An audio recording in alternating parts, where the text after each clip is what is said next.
라디오 텐텐 기도입니다. 오늘 날마다 주기로 큐티 본문은 에베소서 5장 15절에서 33절 말씀입니다. 에베소서 5장 15절에서 33절 말씀. 오늘 본문에서 가장 먼저 등장하는 주제는 자세히 주의해야 한다는 말씀입니다. 15절 말씀. 그런 정도에게 어떻게 행할지를 자세히 주의하여 지혜 없는 자같이 하지 말고 오직 지혜 있는 자같이 하여. 어떻게 행할지를 자세히 주의하는 것이 지혜 있는 자의 모습이라는 것입니다. 그러면 우리는 왜 이렇게 자세히 주의하며 살아야 합니까? 그 이유는 우리가 너무 소중한 존재들이기 때문입니다. 우리는 막 살아도 되는 짐승과 같은 존재들이 아닙니다. 우리는 예수님의 보혈로 값주고 산 너무나도 존귀한 하나님의 아들, 딸입니다. 그러기에 그에 합당한 삶을 살기 위해 자세히 주의하며 사는 지혜가 필요합니다.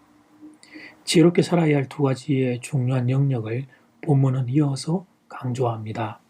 자, 첫 번째 영역은 시간 사용의 영역입니다. 16절 말씀, 세월을 아끼라 때가 아까니라. 세월을 아껴야 합니다. 우리의 삶의 긴장을 떨어뜨리는 이유 중에 하나가 내일 하면 되지 뭐라는 생각입니다.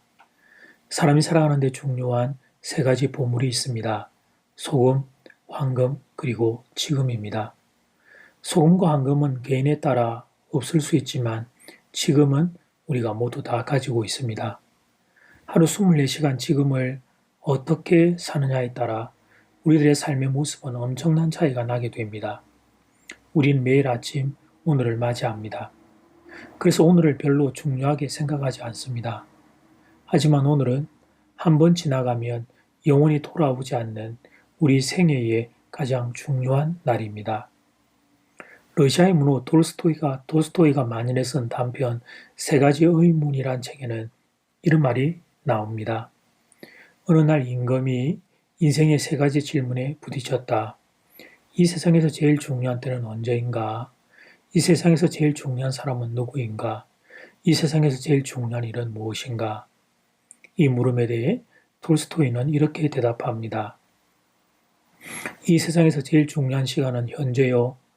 이 세상에 제일 중요한 사람은 지금 내가 만나고 있는 사람이며 이 세상에서 제일 중요한 일은 그 사람에게 선을 행하는 것이다. 그렇습니다. 이 세상에서 제일 중요한 시간은 현재입니다. 세상에서 가장 가치 있는 보물은 바로 시간입니다.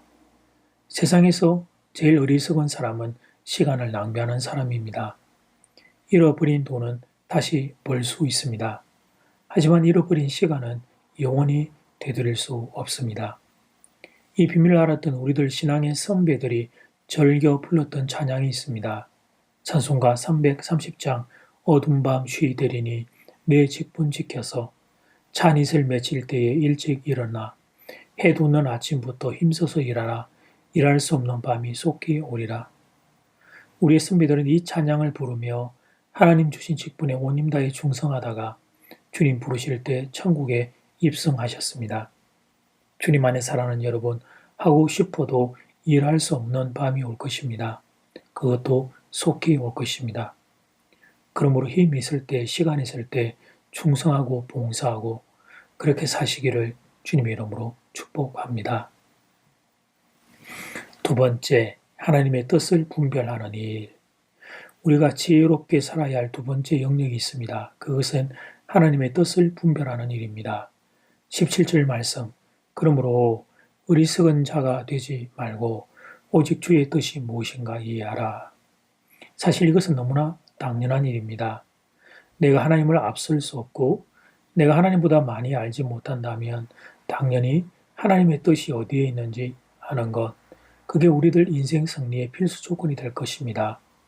그런데 의외로 우리가 이런 고민을 하지 않습니다. 오늘 본문 역시 탁월한 균형을 맞추고 있습니다. 우리가 주의하며 살아야 할 첫 번째 주제가 시간 사용이었습니다. 열심히 살라는 겁니다.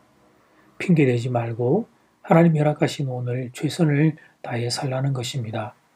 그런데 그 일이 어떤 일이어야 하는지 그것을 두 번째 주제로 다루고 있는 것입니다.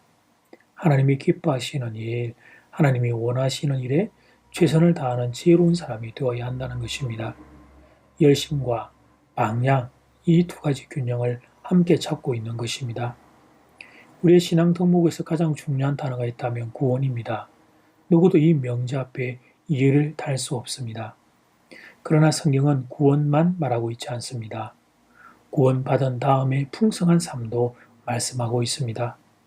요한복음 10장 17 말씀, 내가 온 것은 양으로 생명을 얻게 하고 더 풍성히 얻게 하려는 것이라. 예수님은 우리에게 두 가지를 주고 싶어 하십니다. 구원과 풍성한 삶입니다. 이제 질문입니다. 구원 받으셨습니까? 할렐루야. 그렇다면 풍성한 삶을 살고 계십니까?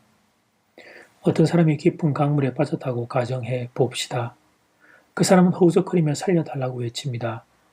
구조대원이 배를 타고 달려와 그 사람의 머리를 끌어올려 우선 얼굴만 밖으로 나오게 했습니다.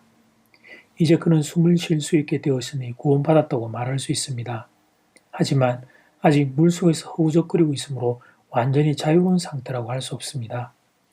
주님이 우리를 위해 십자가에 못 박히신 것은 여러분 우리를 간신히 구원해 주기 위해서가 아닙니다. 풍성한 생명을 주시기 위해서입니다.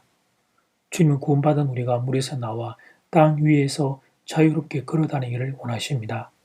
그러려면 하나님 안에 거해야 합니다. 하나님의 뜻을 알아야 합니다. 그 뜻을 따라 살아야 합니다. 생명도 풍성함도 하나님으로부터 오는 것이에 하나님의 뜻을 알고 그 안에 거하며 살아야 합니다.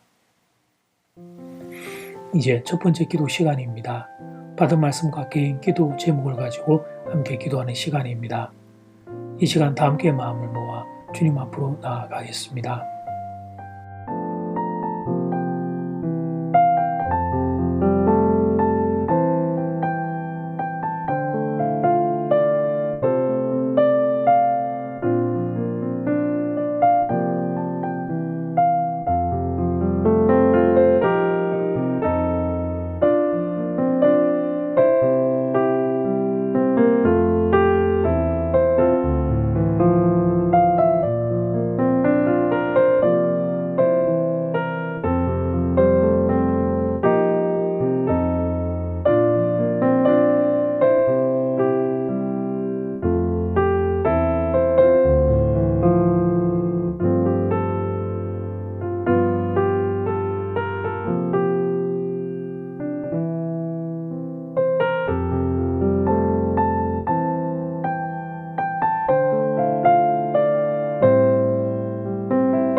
이제 두 번째 기도 시간입니다.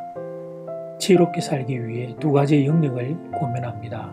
작은 1번, 시간 사용, 세월을 아끼라고 권면합니다. 작은 2번, 하나님의 뜻을 분별해야 합니다. 이것이 지혜롭게 사는 길입니다. 이 시간 다 함께 마음을 모아 우리가 이 지혜로운 길을 살 수 있도록 함께 기도드리겠습니다.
예수님 말씀을 통해 지혜롭게 사는 두 가지 영역을 배웁니다.